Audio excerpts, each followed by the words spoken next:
గురుగారు సాధారణంగా ప్రయాణాలు చేసే ముందు భోజనం చేసి అంటే ఏమైనా తిన్నాకనే బయలుదేరాలి అని అంటూ ఉంటారు కదా. మరి దీని వెనుక ఉన్నటువంటి రహస్యం ఏంటి?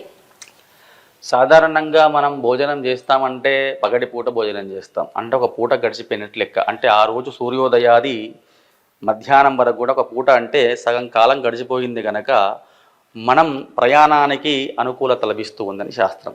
అంటే ప్రయాణం తినిపోవాలి అని అంటే ఖచ్చితంగా ప్రతిరోజు తినిపోవాలని కాదు, ఘాతవారం ఉన్ననాడు మాత్రం కంపల్సరీ తినిపోవాలని శాస్త్రం చెబుతూ ఉంటుంది. ఏ రాశి వారికి ఏ రోజు ఘాతవారం అయితే ఉంటుందో ఆ ఘాతవారం ఉన్న రోజు మాత్రం కంపల్సరీ ఏదైనా పలహారమా లేకంటే భోజనమా సమయాన్ని బట్టి తిని వెళ్ళడం వలన ఆ పూట గడిచిపోతుంది కనుక ఆ రోజు సగం అయిపోయింది కనుక ఇబ్బంది లేదు అని శాస్త్రం చెప్తుంది. నవమి రోజు ప్రయాణాలు చేయాలి అంటే కూడా తిన్నాక అంటే కొన్నింటికి కొన్ని సిద్ధాంతాలు ఉన్నాయి. నవమి రోజు ప్రయాణం కొన్నింటికి పనికిరాదు, కొన్నింటికి పనికొస్తుంది.